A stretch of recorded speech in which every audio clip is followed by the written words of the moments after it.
If you can't do it in Byhalia, Mississippi, you can't do it anywhere. Byhalia, Mississippi, population 1,339 is going to stop Kristi Noem.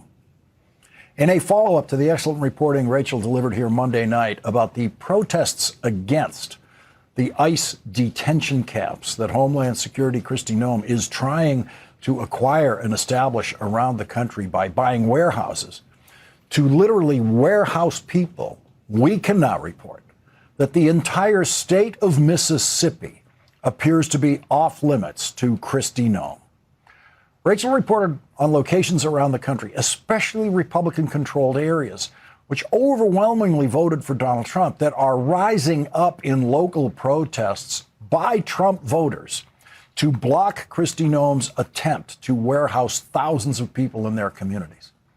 Kristi Noem must have thought it was going to be easy in Byhalia, Mississippi. Buy a warehouse and fill it up with people dragged out of their cars in Minneapolis and elsewhere. Fill it up with fathers carrying their babies into one of Kristi Noem's warehouse detention centers. Kristi Noem is from out of town in Washington, D.C., and appears to be a slow learner there. She might not yet fully understand the power of the chairman of the Senate Armed Services Committee, no matter who that chairman is or which party controls that committee. She is discovering that now because the tiny town of Byhalia, Mississippi, that has a Domino's Pizza, a Subway sandwich shop, Jimbo's Brickhouse barbecue joint, and, of course, El Nuevo Potrero Mexican restaurant, also has the chairman of the Senate Armed Services Committee representing them in the United States Senate. On Tuesday, the Armed Services Committee Chairman Roger Wicker told Kristi Noem in semi-polite Washington terms to get the hell out of Byhalia, Mississippi, and stay out of the state.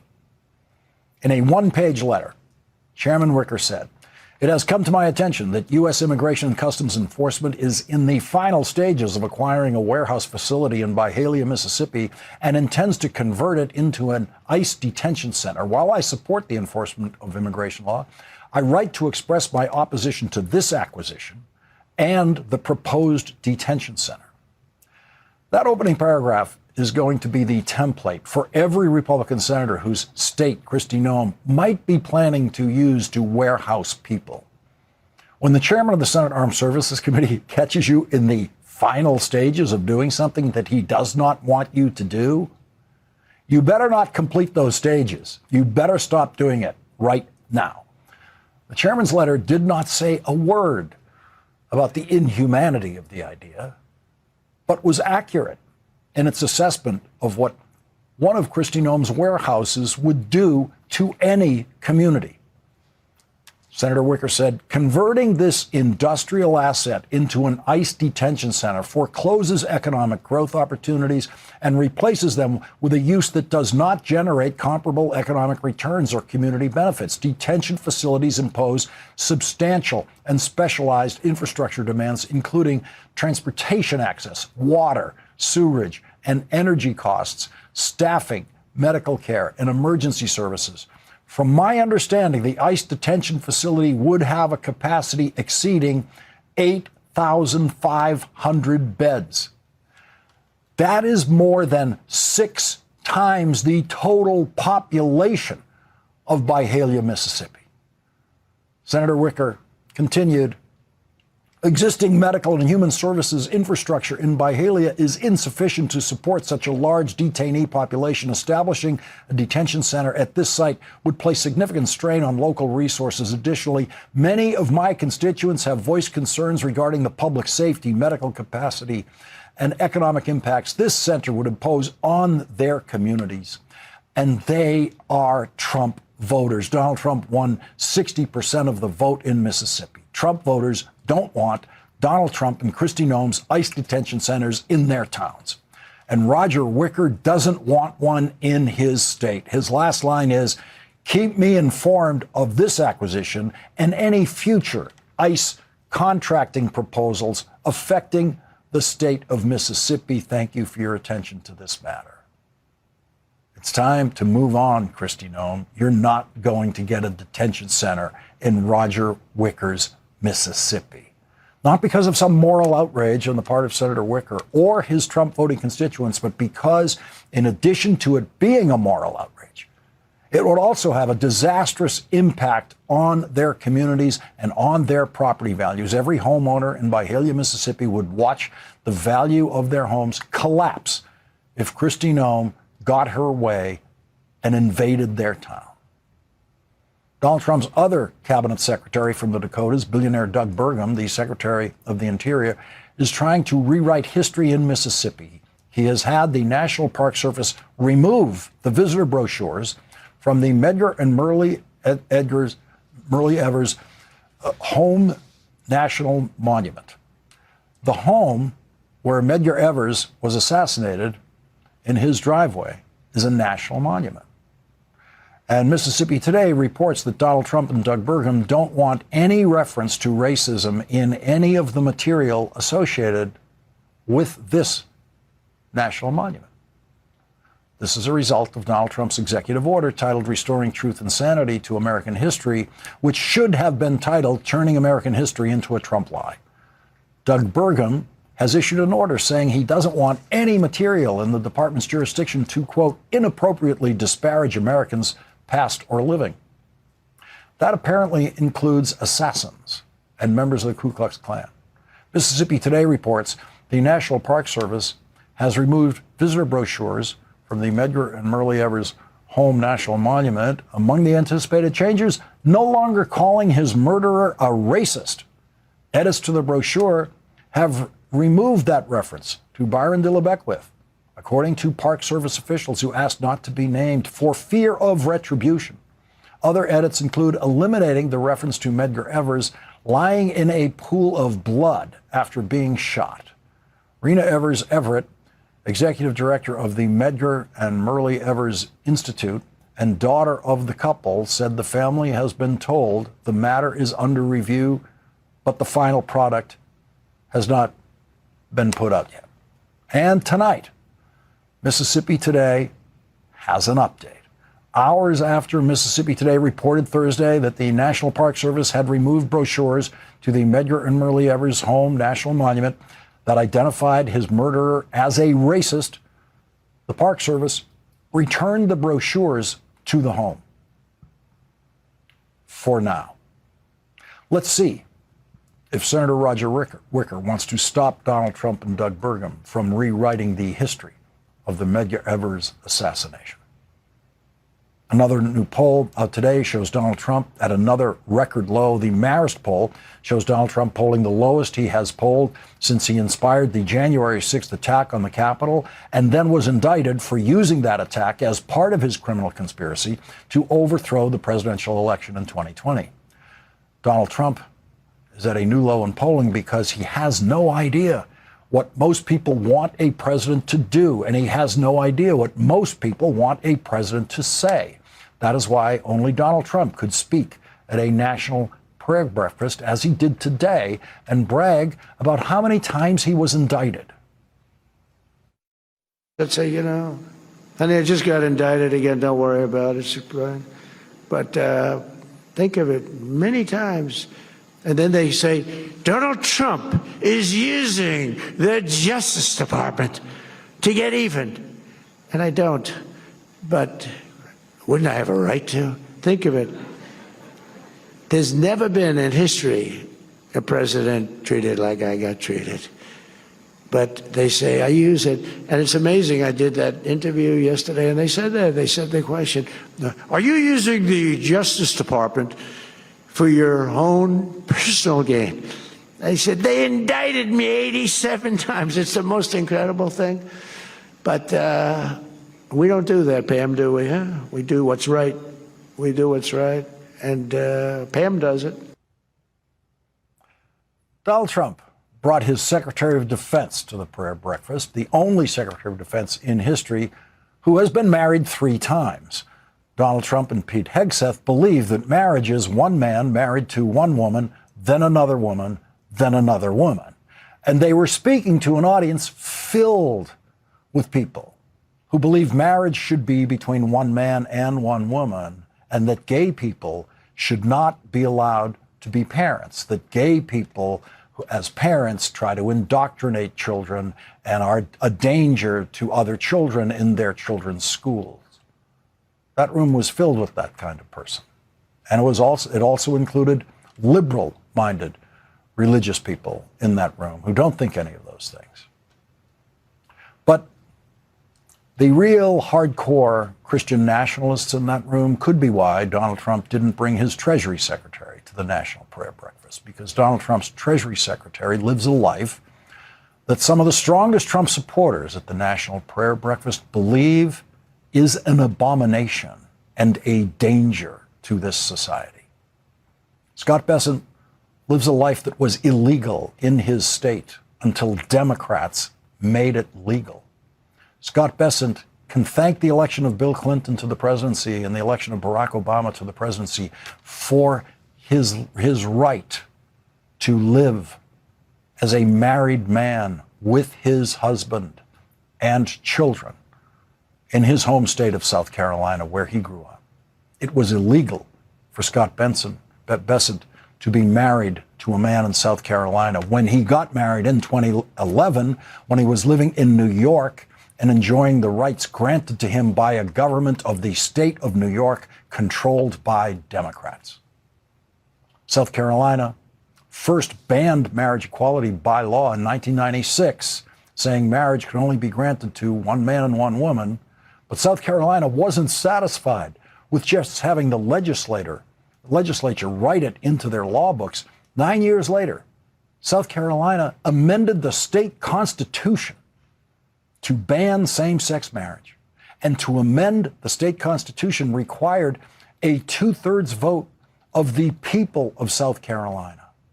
77.9% of the people of South Carolina voted to ban same-sex marriage, voted to ban Scott Bessent's marriage in their state. Scott Bessent's current neighbors in South Carolina overwhelmingly voted to ban his marriage in South Carolina. And the only reason he is allowed to live with his husband and children in South Carolina is that the 4 justices appointed to the Supreme Court by Bill Clinton and Barack Obama said that he could. And they were joined by one justice, Anthony Kennedy, appointed by a Republican president, who became the 5th vote in favor of same-sex marriage on the Supreme Court. And that's how Scott Bessent was allowed to return to his home state of South Carolina as a married gay man and father.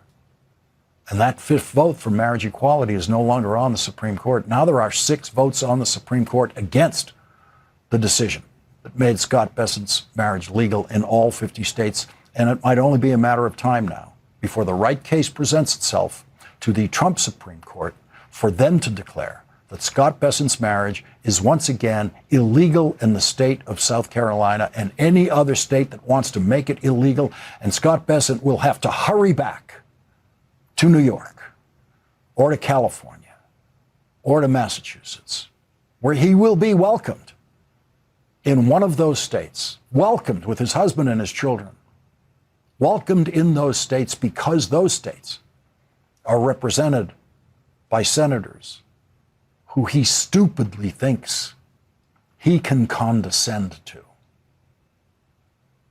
Affordability is the top concern for Americans across the country. Donald Trump has called affordability, I want to get this right, a hoax. He's called it a scam. He's called it a con job. You're the Secretary of Treasury. You know the numbers. Is affordability a hoax, a scam, or a con job?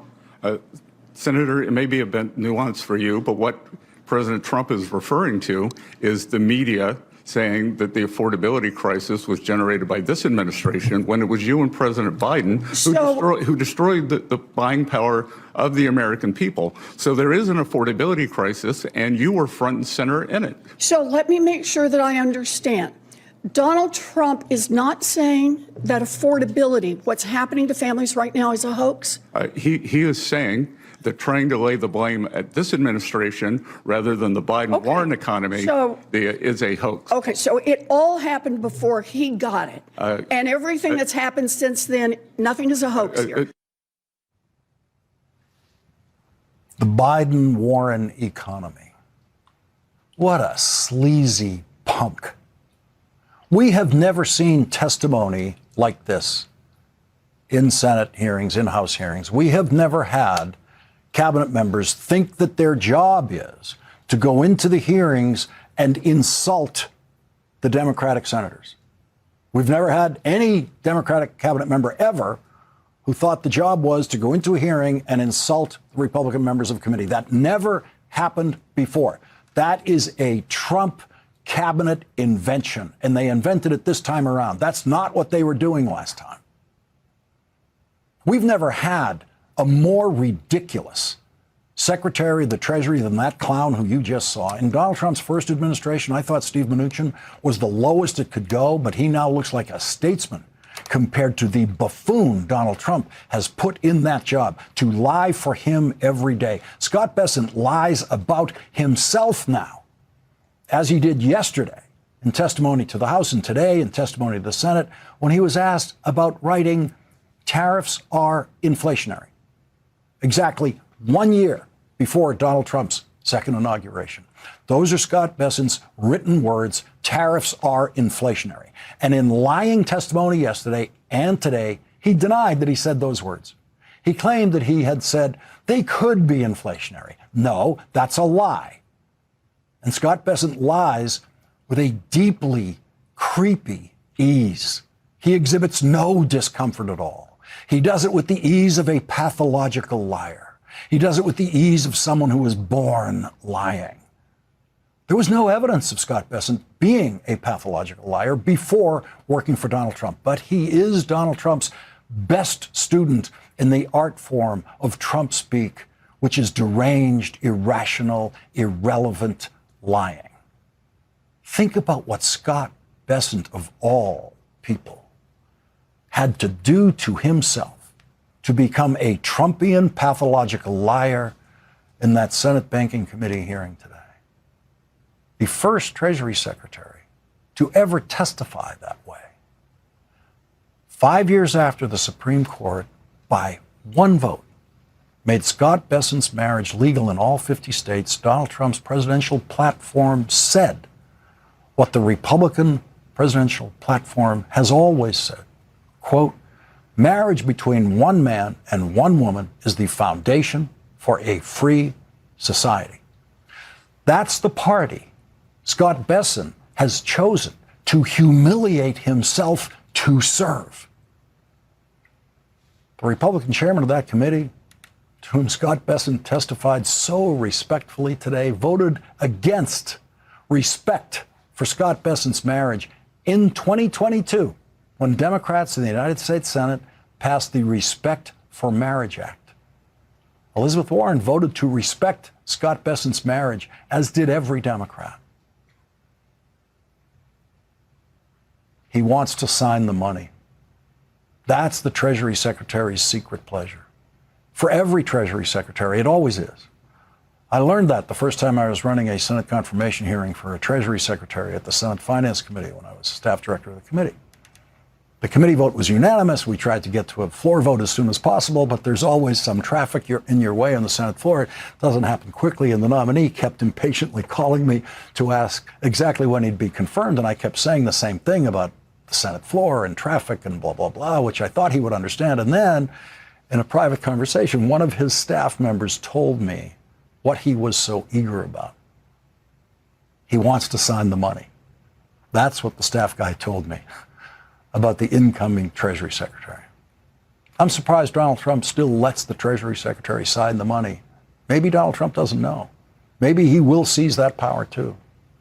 If you look at whatever currency you have in your pocket right now, as I did a few minutes ago, you'll see their signatures. I've got a few 5s signed by Janet Yellen, a few 20s signed by Steve Mnuchin, and nothing signed by Scott Bessent, because it takes a while for that new currency to get into circulation. It takes a while for Scott Bessent to have that thrill of seeing it. carrying it around in his pocket. Imagine how thrilling it must be for Scott Bessent to sign the money.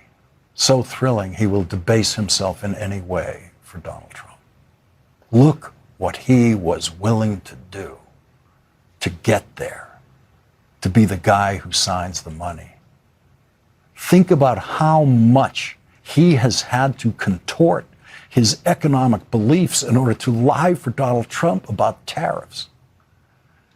And we can only wonder what it does to his soul to go out of his way to try to insult Elizabeth Warren and other Democrats who fought for his right to legally live anywhere in this country as a married man. And what does it do to him?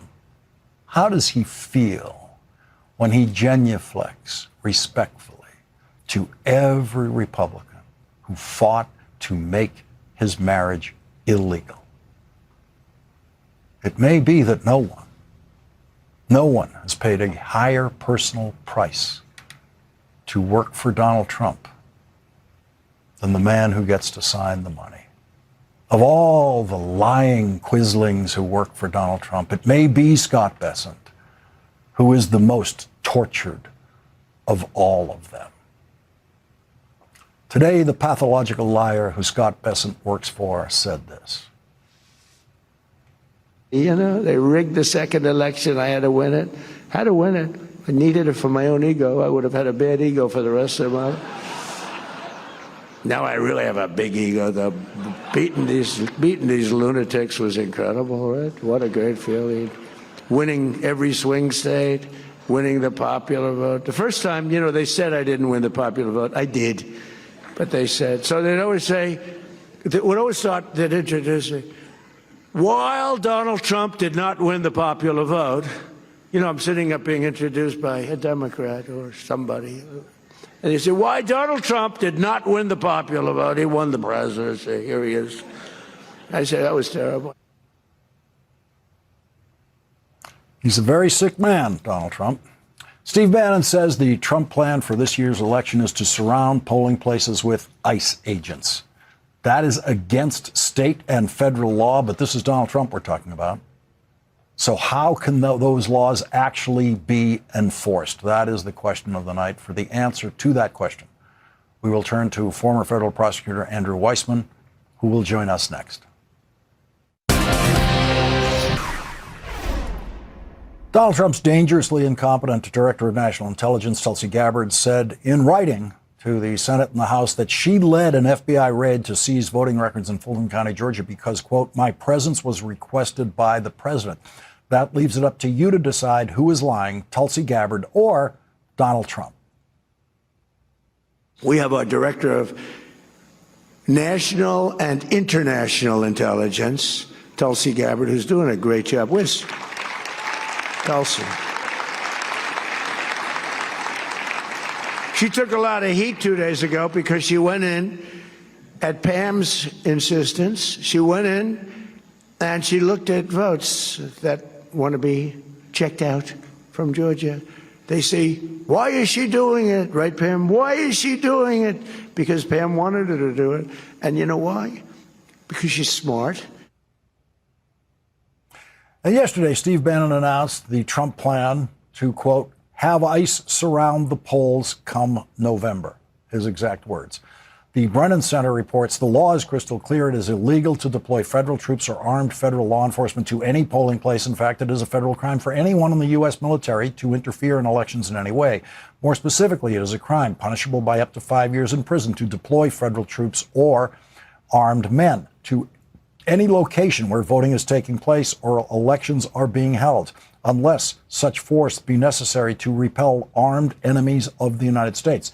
The law, which dates back to the end of the Civil War, originally also allowed troops at the polls when necessary to keep the peace, but that exception was removed more than 100 years ago.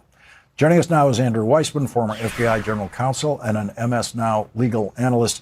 Andrew, is the law crystal clear, and how can it be enforced in a Trump presidency? So before I answer that, let me just add for the viewers in assessing the Tulsi Gabbard versus Donald Trump issue that you flagged, that Pam Bondi is not in charge of the Director of National Intelligence. They're both cabinet level positions, and Tulsi Gabbard does not report to Pam Bondi. In fact, she is Tulsi Gabbard is the head of the intelligence community, and that makes Pam Bondi a component who reports to Tulsi Gabbard. Anyway, to get to your question. But Andrew, let's stay with it for 1 second. So just to be clear, Yep. Pam Bondi certainly couldn't order Tulsi Gabbard to go. Cabinet members are not eager to see other cabinet members interfere in their jurisdiction, and the FBI is Pam Bondi's jurisdiction. And so is it your bet, when you have to choose who's lying, that it is most likely that Donald Trump told Tulsi Gabbard to go? Yeah, well, let's put it this way. Tulsi Gabbard has zero reason to have lied about why she was there and who told her to go there. And you can't imagine that a secretary is going to lie about their boss having said that. What would be the possible reason? Whereas I can think of a reason why Donald Trump would do it, because it was received badly by the press, so he is deflecting and saying it's someone else's fault. I think that is the president that we have. So can Donald Trump surround polling places with ICE agents?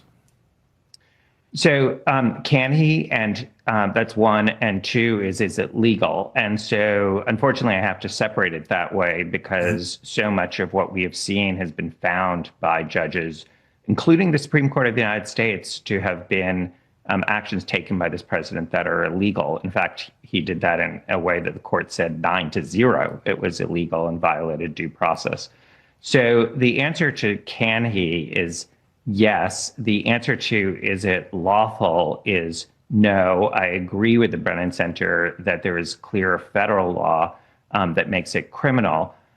Having said that, although many people listening may say, well, the president could just pardon the people who are breaking the law, and that is true federally, there's still two remedies. One, it can violate various state laws, and that is not subject to a pardon. And the other is an injunction. A court can enjoin Donald Trump from doing this. So even if he tries to absolve them of criminal liability, district courts, courts of appeals, and the Supreme Court can enjoin any effort by the president to try and send in troops or other military forces to surround these voting places. And I do think that that is a real option. We are seeing it around the country where judges are enjoining the efforts that are going on in other contexts. But we're also seeing those orders defied by ICE in particular, especially in Minneapolis, where it's dozens upon dozens of violations. So assuming there was an injunction saying ICE cannot surround polling places, again, the question comes up, who's going to stop them when Donald Trump orders them to go surround polling places, knowing that the Supreme Court has told Donald Trump whatever he says is not a crime, because it's impossible, according to this Supreme Court, for him to commit a crime when he's issuing these orders? Look, that raises the sort of fundamental question of if the Supreme Court says you cannot do it and you're enjoined, is whether a politician will just be saying, you know what, we're going to defy that. That is possible. The courts do not have a standing army to enforce their laws. I do think there would be just, essentially all hell would break loose. But just in case people think I'm being Pollyannish, the thing that I am worried about, in addition to this reporting, is if the Department of Justice tries to actually just seize the ballot boxes after the voting and saying, well, I think there's alleged fraud. It's a bogus claim of fraud, which obviously we have seen repeatedly, including you played a clip tonight of the president doing that. And the Department of Justice going in and trying to get a search warrant, or simply going in and seizing pursuant to like subpoena power and saying, we'll count the votes. Again, I think there are huge legal issues to that, but it's one where numerous people are focused on this issue to be prepared to go to court to get this stopped. Andrew Weissman, thank you very much for joining us tonight. You're welcome. And coming up, the new Democratic governor of Virginia, Abigail Spanberger, has changed her state's policy in dealing with ICE. Governor Spanberger will join us next. Our next guest is fulfilling a campaign promise. Virginia's newly elected Democratic Governor, Abigail Spanberger, won her election by 15 points 4 years after the Republican governor won by 2 points.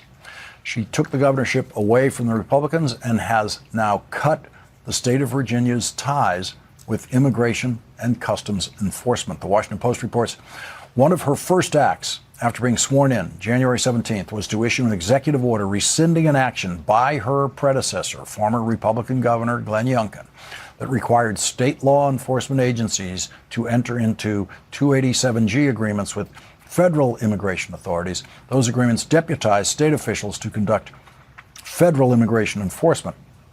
On Wednesday, Spanberger directed the state police as well as corrections officials and other state agencies to cancel any such agreements. And today, Governor Spanberger joined 24 Democratic state governors in condemning Donald Trump's suggestion that he would nationalize November's midterm elections. The governors wrote in a joint statement, "Voting in free and fair elections is the foundation of our democracy. All Americans deserve to have their voices heard as they exercise their right to vote without interference from the federal government. President Trump's threats to remove the ability of states to run their own elections is an undemocratic attempt to silence the American people who are rejecting his costly and divisive agenda.